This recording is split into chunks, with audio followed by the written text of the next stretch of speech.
আসসালামু আলাইকুম। উপস্থিত গণপ্রজাতন্ত্রী বাংলাদেশ সরকারের মাননীয় মন্ত্রীবৃন্দ, মাননীয় প্রতিবৃন্দ, মাননীয় উপদেষ্টাবৃন্দ, মাননীয় সংসদ সদস্যবৃন্দ, সুধীরবৃন্দ এবং ডিগনিটারিজ, আপনাদের সবাইকে আন্তরিক অভিনন্দন জানাচ্ছি আজকের এই বিশাল মহা আয়োজনে সম্পৃক্ত হবার জন্য।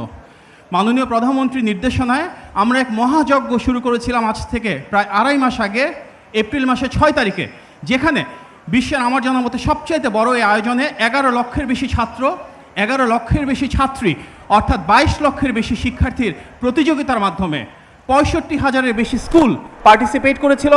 এবং এখানে আমরা দেখেছি যে 1,23,000-এর বেশি ম্যাচ অনুষ্ঠিত হয়। এবং ইনশাল্লাহ আমরা যদি এটিকে সঠিকভাবে উপস্থাপন করতে পারি, অবশ্যই আমরা সবাই মিলে মাননীয় প্রধানমন্ত্রীর নেতৃত্বে একটি বিশ্ব রেকর্ড করেছি পার্টিসিপেন্টের সংখ্যার দিক থেকে। মাননীয় প্রধানমন্ত্রী এমন একটি শিক্ষা ব্যবস্থা চান যেখানে আমাদের শিক্ষার্থীরা তাদের মেধার বহিঃপ্রকাশ ঘটাবে পুঁথিগত বিদ্যার মাধ্যমে, কিন্তু তার চাইতে বেশি জরুরি সুনাগরিক হিসেবে গড়ে উঠবে, নৈতিক এবং পারিবারিক মূল্যবোধ এবং শিক্ষা থাকবে, এবং যার যেখানে ভালো লাগে সেটা হতে পারে ক্রীড়ার ক্ষেত্রে, হতে পারে সংস্কৃতির ক্ষেত্রে, সুপ্ত প্রতিভা এবং সৃজনশীলতার বহিঃপ্রকাশ ঘটাবে।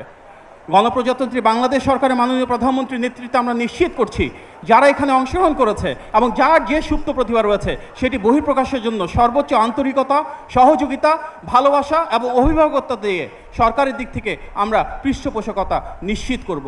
আজকে এখানে যারা জয়ী হয়েছে, যারা পরাজিত হয়েছে, শুধু তাদের না, যে 22 লক্ষ শিক্ষার্থী অংশগ্রহণ করেছে, আজকের এই বিজয় তাদের প্রত্যেকের। যে আগামীর বাংলাদেশ আমরা সংগ্রামের মধ্য দিয়ে অনবদ্য ভালোবাসা এবং প্রত্যয়ের মাধ্যমে বিনির্মাণ করতে চাই, সেই বাংলাদেশ বিনির্মাণের কারিগর এই খেলোয়াড়রা, তাদের জন্য রইল শুভকামনা এবং সরকারের পক্ষ থেকে সর্বাত্মক সহযোগিতা নিয়ে আমরা তাদের পাশে থাকবো ইনশাল্লাহ। আপনার সবাইকে ধন্যবাদ।